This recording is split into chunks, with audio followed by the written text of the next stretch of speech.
L எல்லாருக்கும் வணக்கம். இப்ப பார்த்தீங்கன்னா, தளபதிய பத்தின விஷயம். நம்ம மக்கள் மனசுல இருக்கிறது என்னன்னா, அதாவது இப்ப தளபதி பத்தி பேசுறவங்க, தளபதிக்கு ஆதரவு குடுக்குறவங்க, அவங்களுக்கெல்லாம் ஒரு பேர் வச்சிருக்காங்க. ஒரு சிறந்த பேரு. அத வச்சு தான் சொல்லி இப்ப குடுக்குறாங்க. எப்படின்னா, தளபதிக்கு வந்து ஆதரவு எல்லாமே வந்து பார்த்தீங்கன்னா, தற்கொலை தற்கொலைகள் ஆயத்தப்படுறாங்க. இந்த வீடியோ போடுறதுனால நானும் ஒரு தற்கொலை தான்.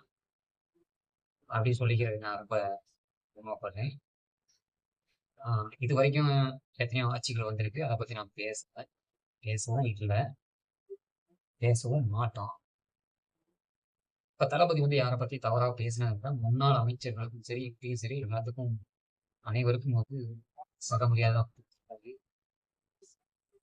இப்ப வந்து மக்கள் மனசுல இருக்கிறது என்ன அப்படின்ற ஒரு விஷயத்த வந்து இப்போட மக்களா இருக்கிறவங்களுக்கு தான் தெரியும். ஏன்னா நீங்க வந்து வந்து ஒரு பொறுப்புல இருக்கீங்க, அமைச்சரா இருக்கீங்க, எம்எல்ஏவா இருக்கீங்க, இதா இருக்கீங்க. அப்போ வந்து மக்கள்கிட்ட வந்து நெருங்கி பழக முடியாது. இப்ப நாங்க தான் பழகிருக்கோம். அப்படி இருக்கப்ப மக்கள் கூறுவது என்னன்னா பார்த்தா, விஜய் வந்துட்டாரு. விஜய் வந்து எங்களுக்கு வந்து இலவசமா எதுவும் செஞ்சாலும் சரி, செய்யாட்டியும் சரி பரவால்ல. அவரு இப்ப வந்து ஒரு நல்ல மனிதர். அவர் வந்து சிறப்பா ஒரு ஆட்சி பண்ணட்டும். அவரால முடிஞ்சத வந்து எத்தனையோ பேர் பண்றதேன்னு சொல்லிட்டு பண்ணல. அவரால முடிஞ்சத வந்து இப்ப வந்து நல்லது பண்ணட்டும் அப்படின்னு சொல்லிட்டாங்க. இப்ப ஒரு 1 வாரம் இருக்கும். அவரு 1 வாரம் ஒரு 4 நாளுக்குள்ள இருக்கும். அவர் ஆட்சி அமைச்சு பதவியில இருக்கு. அந்த இதுக்கே வந்து பார்த்தீங்கன்னா, அதுக்குள்ள எத்தன விஷயங்கள் பண்ணியிருக்காரு அப்படின்றது வந்து மக்களாகிய உங்களுக்கே தெரியும். இது தெரிஞ்சும் தவறா நினைக்கிறவங்க வந்து என்ன வேணாலும் சொல்லலாம். என்ன வேணாலும் பேசலாம். ஏன்னா, இவனுக்கு நாக்குன்னு ஒண்ணு குடுத்துருக்காங்க. அத என்ன வேணாலும் பேசலாம். என்ன வேணாலும் பண்ணலாம் அப்படின்றது அப்படி பேசலாம் அப்படின்றதான். ஆதரவா பேசுறவங்களுக்கு வந்து ஆதரவா பேசுவாங்க. என்ன வேணாலும் சொல்லிங்களா பேசுவாங்க. தப்பா பேசணும் அப்படின்னு நினைச்சா என்ன வேணாலும் ஒரு மீறின வந்து தப்பா பேசணும். அப்படி இருக்கப்ப, எத்தனையோ பேர் வந்து பார்த்தீங்கன்னா, சிறப்பான இது அப்படின்னு சொல்லியிருக்காங்க. அதுல வந்து 100க்கு 70% பேர் வந்து ஒரு சிறப்பா பேசியிருக்காங்கன்னு சொல்லியிருக்காங்க. அதுல 3/4வாசி பேர் வந்து பார்த்தோம்னா, ஆ பண்ணலன்னு சொல்லியிருக்காங்க. அது அவங்களோட வந்து இல்ல. அவங்களோட பார்வையில வந்து அப்படி இருக்கு. சில பேர் நல்லதே பண்ணாலும், அவங்களுக்கு வந்து அவங்க பண்ணல அப்படின்ற ஒரு ஆதங்கம் இருப்பாங்க. அந்த மாரி இருக்கப்ப, தளபதி வந்து ஒரு நல்ல விஷயத்த இப்ப பண்ணிறாரு, பண்ணிட்டு இருக்காரு அப்படிங்கிறது வந்து தமிழ்நாட்டு மக்களுக்கு பல கோடி பேருக்கு வந்து அ நேரடியா வந்து பார்க்குறாங்க, பார்த்துக்கிட்டு இருக்காங்க. அந்த உண்மை வந்து நடந்துகிட்டு இருக்கு.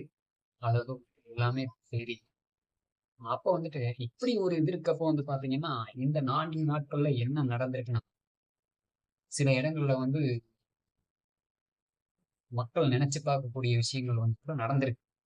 இது நடக்குமான்னு நெனச்சிருக்காங்க. அது நடந்திருக்கு. அப்படி இருக்கப்ப, இப்போ நம்ம இருக்கோம்னா, இப்போ நீங்க வேற அரசியல்ல வந்து யார் வேணாலும் வரலாம், யார் வேணாலும் போலான்ற ஒரு இது. ஆனா வந்து, இத்தன வருஷ காலமா எத்தனை பேர் வந்திருப்பாங்க, போயிருப்பாங்க. ஆனா அந்த மனுஷன் வந்ததுமே மட்டும் ஏன் இந்த குத்து குத்துறீங்க? ஆ பன் பதவி ஏற்று ஒரு 4 நாள் தான் இருக்கும். அந்த 4 நாள்ல ஒரு மனுஷன் என்ன செஞ்சிட முடியும்? ஆனா செஞ்சுட்டு இருக்காரு. அதுக்குள்ள இந்த குத்து குத்துறீங்க. என்னங்க சார் நியாயம்? ஆ இதுவே நீங்க வந்து பதவி ஏத்திருந்தா என்ன பண்ணுவீங்க? இதான் சார் எல்லாத்துக்கும் இது வந்து ஒரு பொதுவான வீடியோ தான்.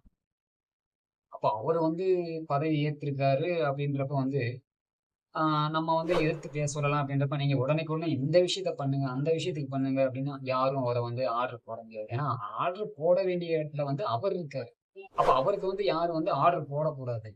ஏன்னா நம்ம வேலைய நம்ம கரெக்ட்டா செஞ்சிருந்தா, நம்ம ஏன் சார் அந்த இடத்த விட்டு இன்னைக்கு கீழ வரோம், புதுசா இன்னொருத்தர் அங்க வராரு.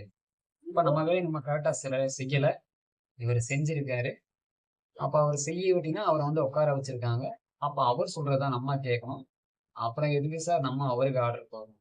அவர் ஆர்டர் போட வேண்டிய இடத்துல அவர் இருக்காரு. நம்ம கேட்க வேண்டியது அவசியம். அதனால யாருக்கும் எந்த இது இல்லாம அவர் என்ன பண்ணுவாரு? சார் நான் வளவளன்னு பேசுறவங்கள கூட நம்பிர்லாம். அமைதியா இருக்காரு பாருங்க. அவர மட்டும் நம்பவே கூடாது சார். தளபதி அப்படிதான். அமைதியா இருந்து காரியத்த சாதிச்சுட்டு இருக்காரு. நீங்க யார் மத்தவங்க எல்லாமே அவரு இது பாத்தீங்கன்னா, இவரு ஃபங்ஷன்ல கூட சொல்லியிருப்பாரு. "உசுப்பேத்துறவன்ட்ட உம்முன்னும், கடுப்பேத்துறவன்ட்ட கம்முனு இருந்தா வாழ்க்கை ஜம்முன்னு இருக்கும்." அப்படின்னு சொல்லி அவர் சொல்ற டயலாக் நம்ம சொல்றதுக்கு வரல. ஸோ அப்படி இருந்தால் நல்லா இருக்கும் அப்படின்னு சொல்லியிருக்காரு. அந்த மாரி இருக்கப்ப, மக்கள் பார்க்குறவங்க சில பேர் இப்ப வெளியில இப்படிதான் பேசிட்டு இருக்காங்க. எப்படின்னா, இந்த மனுஷன் வந்து பதவி ஏற்று ஒரு 4 நாள் ஆச்சு. ஏப்பா அந்த மனுஷன போட்டு குத்தி கொடையுறீங்க? அப்படின்னு சொல்லி எல்லாருமே பேசிட்டு இருக்காங்க. இப்ப அதத்தான் வந்து உண்மை இத வந்து எதார்த்தமா வந்து இந்த வீடியோ போட்டுட்டு இருக்கேன். இது கூட சில பேத்துக்கு பிடிக்கலாம், பிடிக்காம இருக்கலாம். பிடிச்சவங்க லைக் பண்ணுங்க. பிடிக்காதவங்க கீழ லைக்க வந்து கீழ மட்டும் தட்டிட்டு போயிருங்க. அதுல என்ன வேணா கமெண்ட் போடுங்க. இது பண்ணிட்டு போங்க. ஒண்ணும் பிரச்சனை இல்ல. ஆனா, இதுவரைக்கும் அரசியலுக்கு வந்து யாரும் வரலையா? நடிகர்கள் யாரும் அரசியலுக்கு வரலையா? இல்ல யாரும் தான் இது பண்ணலையா? புரட்சித் தலைவர் எம்ஜிஆர் அவங்க தான்.